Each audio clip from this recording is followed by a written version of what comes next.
Episode number 5 of the $9 podcast. Take 3. Yes, take 3. Because once again, the boy is leveling up.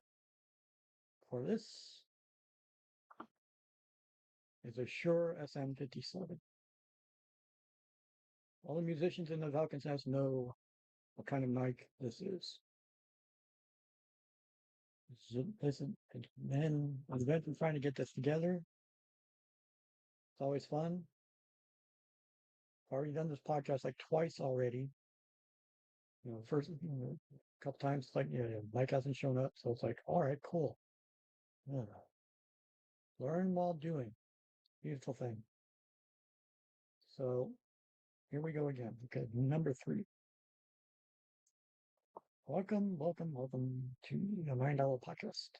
I am, for those who don't know,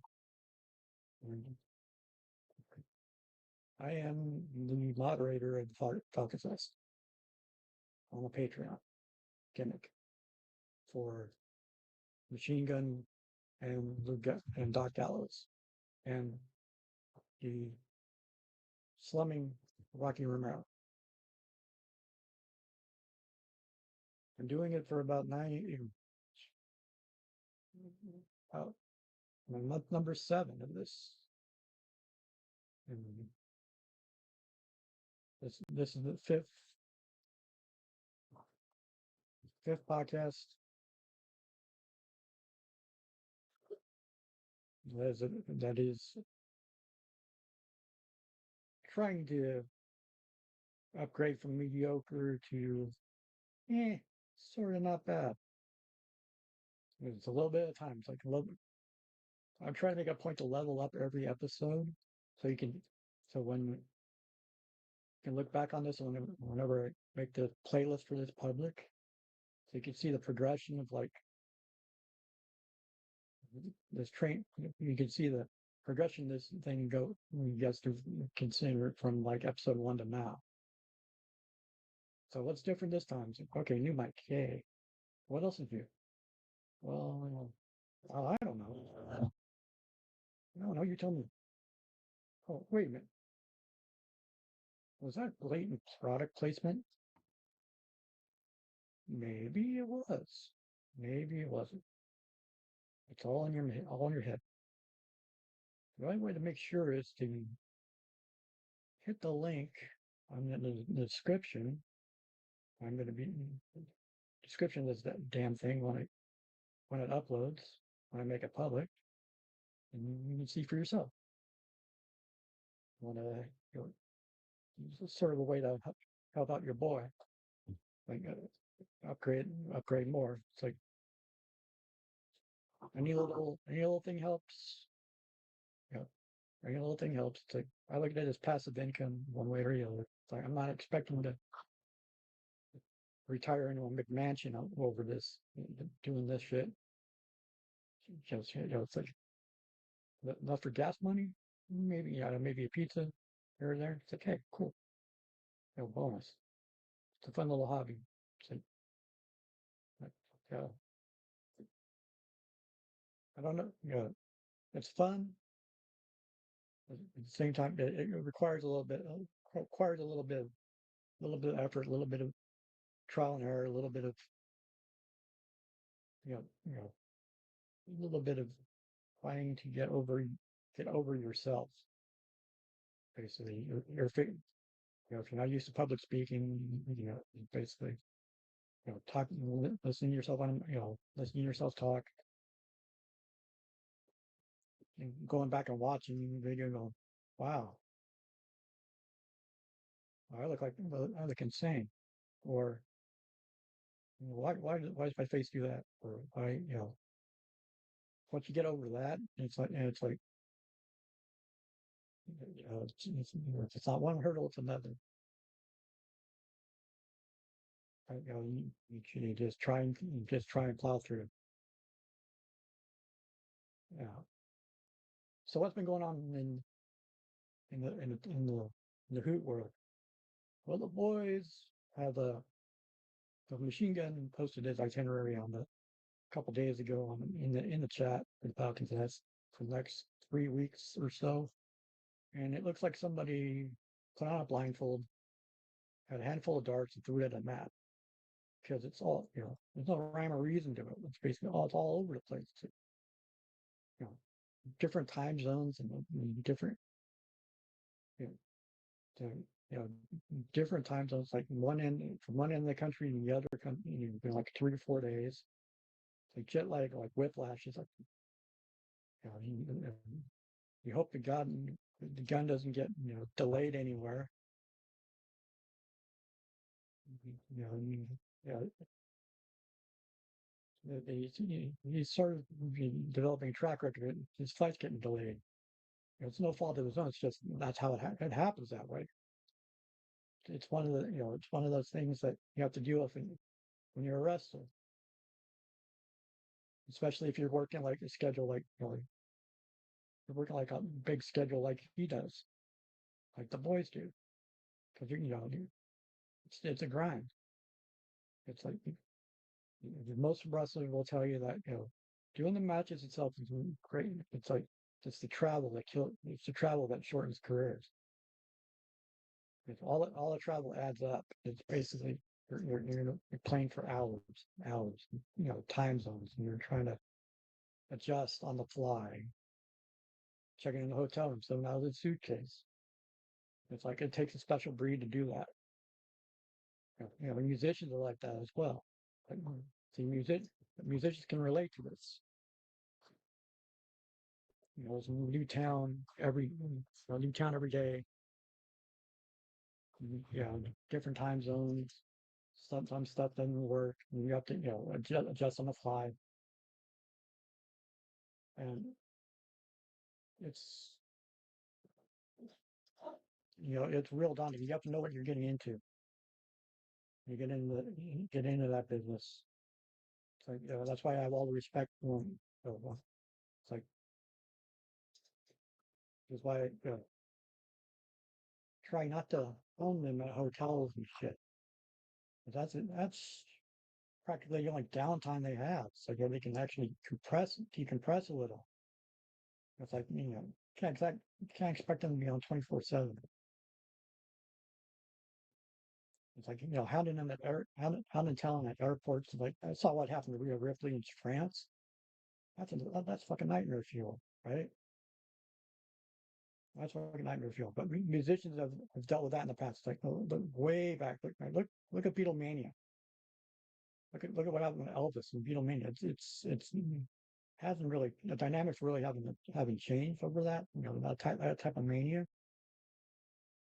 It's just if you're not mentally equipped to handle it, it'll drive you insane. So those that can those that can handle it, I have my utmost respect. Definitely. Um, I'm real interested to see what the all out card is about going to be because they have so many options to go with, especially after the result of that 8 man from Dynamite. It's like, you can he can he get me carted off like that? It was planned as it was planned because he's got something he drop like a video game convention in a couple of weeks. So basically, it was planned time off. Plus, he has to have special rehab over in Tokyo for his diverticulitis because he's still struggling with that. So if he comes back, all out will be the earliest he has. Take all the time he needs because he has nothing to prove really. But he wants. But Kenny's stubborn. Kenny's stubborn. But um, like I said, wrestlers are their worst enemies. It's like you get, they have to. You can tell them to stop so many times until life tells them to stop for them. That decision's taken out of their hands, basically. You choose to ignore warning signs. Eventually, it's going to come biting in the ass. I've seen it happen too many times. You know, they are teasing like the elite kind of getting back together a little. It's subtle. It's subtle. It's like see when Kenny and Hangman been beaten down the past couple times. They've been beaten down like that. Same with Swerve and Osprey. But yeah, the Young Bucks have sort of kept out of it. There's a reason. It's subtle. It's like they're having second thoughts about being dick or being about being dickheads. So the seeds are there. They're going back to basics because you notice they're wearing the tassels again. That's it. They're wearing the tassels. They're coming out to Umbop. They're going back to becoming like PWG Bucks. Yeah, but then again, the PWG Bucks were like ultra, like the ultimate smart heels.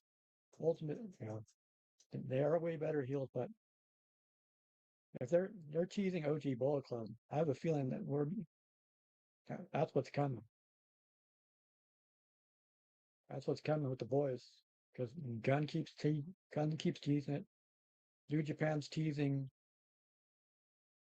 New Japan's teasing rebooting their factions. You know, the Gun's not. The Gun's. Tweeting hashtags OG Bullet Club for a reason. They're you're going to see something happen. Like probably, I think if there's a Road to Destruction show in Osaka, which is usually when something Bullet Club related happens, it's anything when it's in Osaka, it'll happen then. Because Machine Gun said, we will show up when you least expect us in Japan. Yeah, just keep that in the back of your mind because it's going to happen. It's not a matter, it's money. There's money to be had because the way they're positioning Don Callis family, they're positioning them as like the next big bad the factions, like the Death Riders or Death, Death Riders are being supplanted because the Don Callis family is basically it's getting to the point where it's like the only way they can stop an army that big is with another army. And that other army happens to be Bullet Club. It makes too much sense. Well, at least to me, because the number of matches they can get out of that is insane. It's, you know, especially if, especially if Adam Cole gets better, and throwing him back into that and the Bullet Club stuff could be the best thing for him. And still don't know if AJ's status, Finn's status, or Thomas status, or they the boys the boys aren't throwing out OG Bullet Club for no reason. Like longtime fans know who the OG Bullet Club is and where they are. It's just something to keep in the back of your mind. Yeah. Well, and also WWE announcing Cena's last apparently last SmackDown appearance is tomorrow in Chicago. In Chicago. That means CM Punk and Cena. CM Punk and Cena are going to interact. Rumors of like AJ Lee showing up, but I don't think she's going to. I think they're going to swerve it, and it's going to be Rhea Ripley, and it's going to piss a lot of people off. It's going to piss a lot of people off. It is. It'll be like WWE not learning from the past. You know, being stubborn about it. It's like, and speaking of the past, like there's a Reddit user that I saw or found a couple about a week ago. It started a week ago. Started chronicling wrestling matches from the 1890s to 1890s to 1980. You started in the 1890s. It's like in the 1920s now, where it's like important matches chronologically, and it's like little anecdotes on each match, and you can see like the history. It's basically the history of wrestling that the narrative is not controlled by the WWE. You'll learn stuff like that promoters were doing sport. There was a promoter in 1922 who did the first, what is considered the first sports entertainment match. And, like the first sports entertainment match, because he instigated a tournament, like a G1 type one night tournament, which was like the first time any type of any type of tournament of that level was done. Like I think it was at Madison Square Garden. And in the history, they go back to talk about one Jess McMahon, who's like the great grandfather of Vincent K, Vinny K, and Vincent J McMahon, Vincent K McMahon, where he started. And then going through history was like Ed Strangler Lewis, and George Hackenschmidt, Don Callis' favorite, George Hackenschmidt, and the Zbyszko brothers. Larry Zbyszko has no relation to these Zbyszko brothers. He took the name. But the reason he took the names because the Zbyszko brothers were well known back in those days. It's a fascinating it's fascinating reading up. If you're not used to if that's a blind spot to you, like history wise, because you love watching, learning about wrestling and where it's been, where it's come from. It's like it's a fun little trend to watch and to see and go, oh, okay. Because you'll see matches where it's like in the 1900s where people are claiming, oh, fake, fake, fake, fake, fake, even back then, right? They were dealing with kayfabe issues back in the 1890s. You say nothing new under the sun. You'll see, read stuff about, scandals involving underage women, underage girls, promoters of underage girls. Again, nothing new under the sun.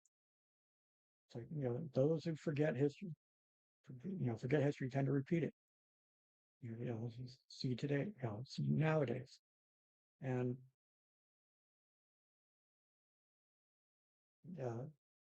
you learn, the carny business is so carny. It'll never really escape carny roots, no matter how much they want it to be legitimate. It's like it's too baked into the DNA, too baked into the DNA of the whole industry. You would think generations since then it would have been eradicated, but there's still hints of it there. It's not as bad as it was way back. It was ridiculous back then. Reading up on it. Mm, Um,